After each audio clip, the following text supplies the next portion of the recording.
Hey everyone, today we're going to figure out how to find the midpoint formula, what it is and how it was derived. I think it's important many times. We give you formulas all the time, but the ones that you need to use time and time again, it's important to be able to remember where they are coming from and how you get the answers that you do. So that's what we're doing today. So we're going to take a look. I'm going to give you the midpoint formula right up front. Here it is. The midpoint formula is a coordinate pair, x sub 1 plus x sub 2, that would be adding the first x coordinate and the second x coordinate, and then dividing that by 2. Another way of looking at that is taking the average of those 2 points, and that's exactly what we're doing here. And then we do exactly the same thing to the y coordinates. We're going to add the first y coordinate and the second y coordinate, and then we're going to divide that by 2. And finding those averages is going to give us the midpoint of what we have.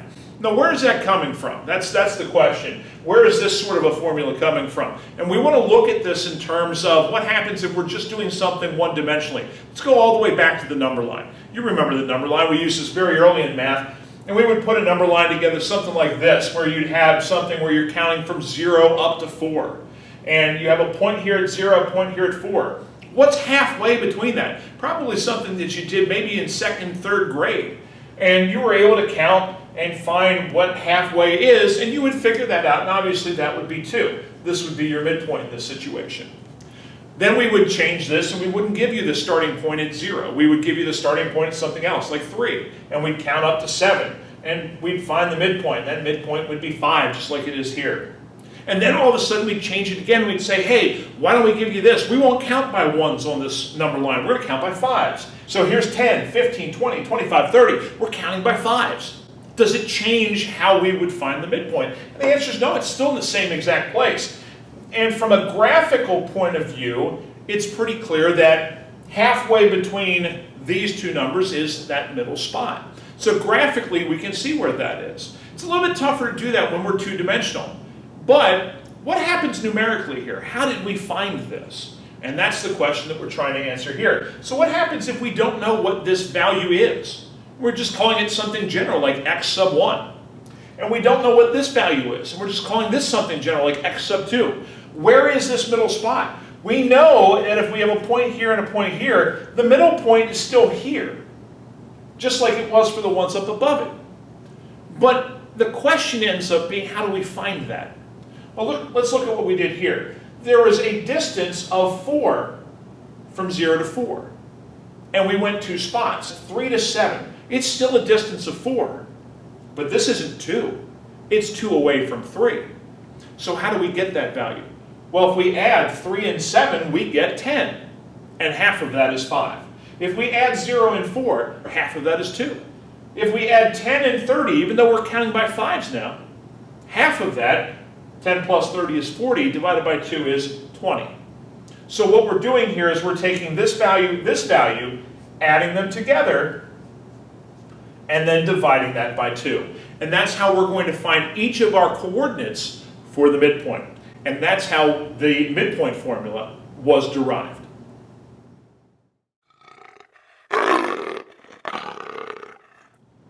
So now let's look at a specific example using the midpoint formula. Well, what I have here is a line segment going from -4, -11 to 6, -2. Now you'll notice there's no grid lines here at all.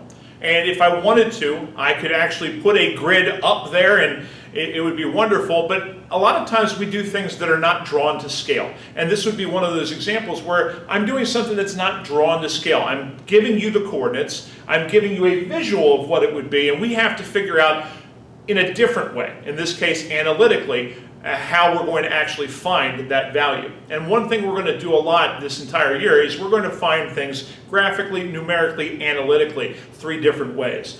This is an example of using the algebraic way that we have just been given and actually finding that midpoint. So we have this value, this value, this value, this value. Time to label. Labeling is a very important part of filling in formulas. So here this is going to be x1, this will be y1. I'll name this x2, this will be y2, and now I'm just going to substitute this into the equation that we have here. So our formula is x1 plus x2 over 2, comma, y sub 1 plus y sub 2 over 2, And all we're going to do is substitute in here. So this will be -4 plus 6 divided by 2. And then we're going to have -11 plus -2 divided by 2. We'll simplify each one of these. So now we have -4 plus 6, that would be 2 divided by 2, and we end up with an x-coordinate of 1. Does that make sense to us? Does it make sense that 1 could be a possible answer? -4, 6, what might be a halfway point? 1 seems reasonable there. Let's look at the y-coordinates. We have -11 plus -2, that would be -13, and this would be divided by 2. And in this situation, whatever way you want to represent that is fine.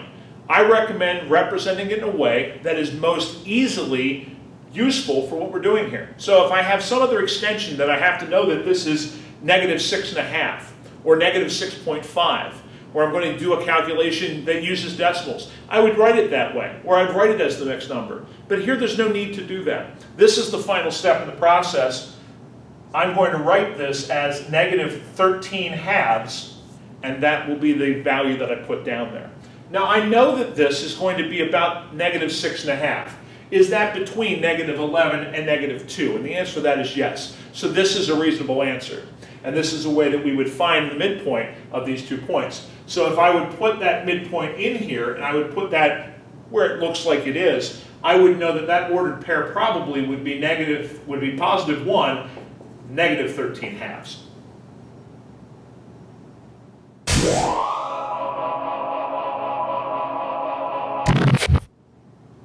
All right, it's now time to take a look at the distance formula. Now, we're not going to look directly at the distance formula yet. I'm not just going to give it to you like I did the midpoint formula. And that's because I want to show you how this is derived. It's going to help us not just understand how this formula was developed, but also it lends to a couple things later on that we're going to do in terms of slope and also in terms of writing the equation of a line. So I think it's very valuable to break it down in this way. Here's an example of a line, and it's generalized. We're going from x sub 1, y sub 1 to x sub 2, y sub 2. And these are our ordered pairs, and again, they're generalized because we could put specific numbers in there, but that doesn't help us derive something for every single situation. So how are we going to get from here to here? The shortest distance between 2 points is a straight line, which is true. We know that this is going to be the shortest way to get to there.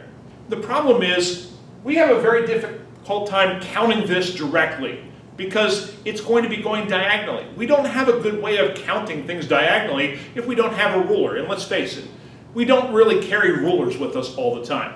So that's not going to be the option that we're going to have here. We're going to have to find a different way.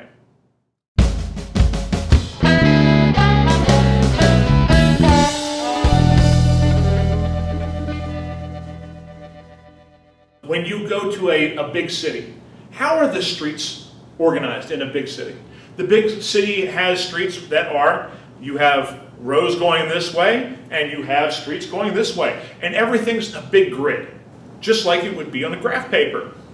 And you'll have some curving streets somewhere, but for the most part, a lot of the things in a big city are going to be straight lines. And how do we have to go through those things? Well, on an aside, the way that we end up doing that, we can't go through things and over top of things, crawl through there. And the reason I can't do that is because there's stuff in the way. So the way that we're going to do this is we're going to count horizontally and then vertically. We're going to count our x's and then our y's. Or if we were in a city, we're going to go down one street until we would get to the point we would need to go to, and then we would go the other direction to finalize our destination. And we would go this direction. And you'll notice this is starting to make, it makes an angle here, but it also started to make, if we complete this, it's the beginning of a triangle. At this spot, we have reached this point. So what is this ordered pair right here? Well, the x-coordinate has definitely changed from here to here. That x-coordinate is as far as we've gone here on the horizontal axis. So this now would be x sub 2. But where is it on the y-axis? Well, we changed horizontally going from here to here, but we didn't change vertically. So y sub 1 is still the value that we have for y at this point. So we now have an ordered pair at x sub 2, y sub 1. And to finish this off, then we would go this way.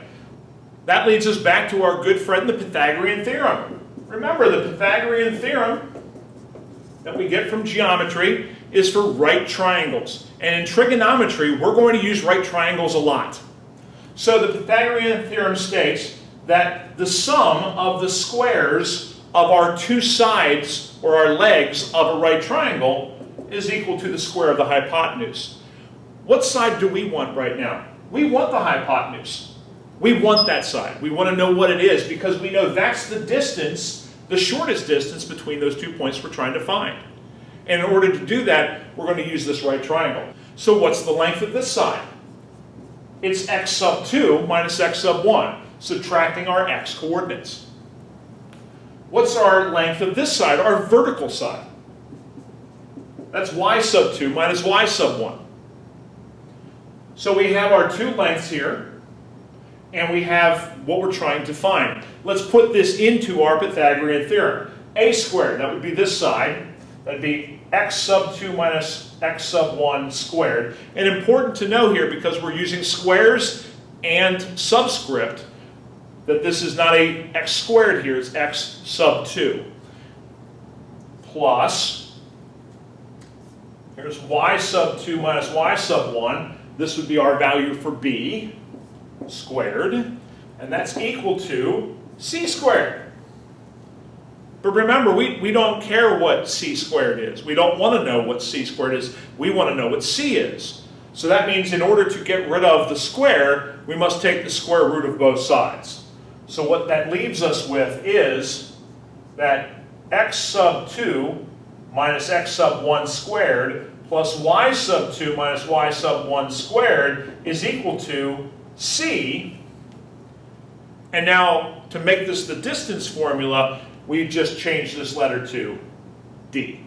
The distance that we're looking for, d, and we can go back up here and do the same thing. The distance we're looking for is the square root of what essentially is the Pythagorean theorem.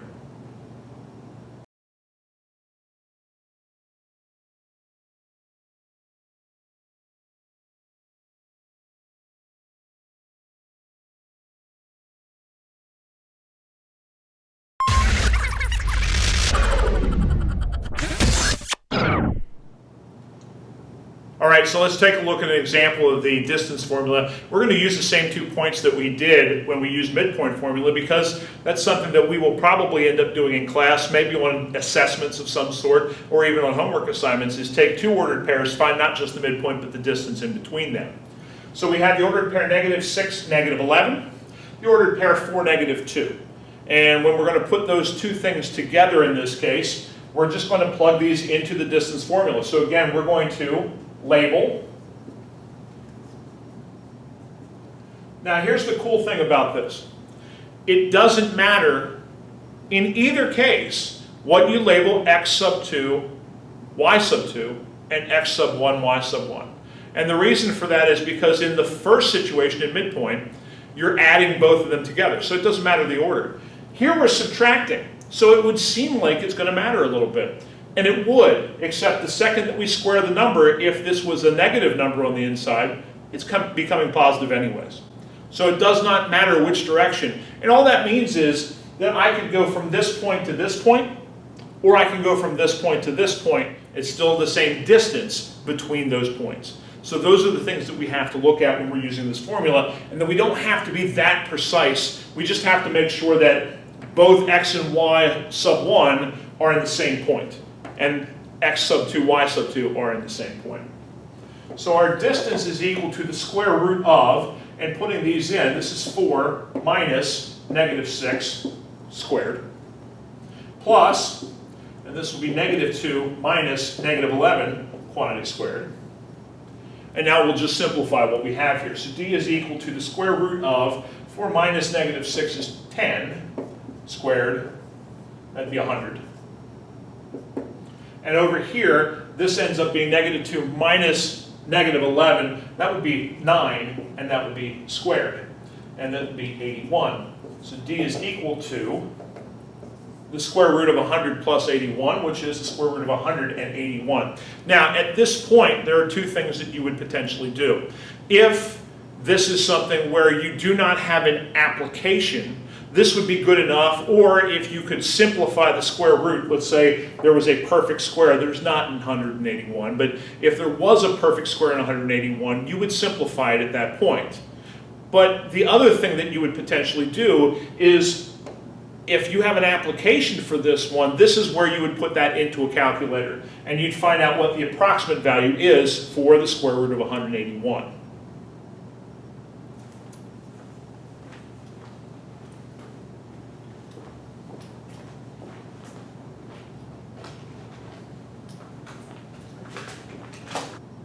So quickly grabbing the calculator and putting it in, we find that the square root of 181 is approximately 13.45362, depending how many decimal places. Usually 2 is good enough. So approximately 13.45 would be the distance for this line segment. So that's how you use midpoint formula and distance formula, the two things that you will have to know and will have to have memorized.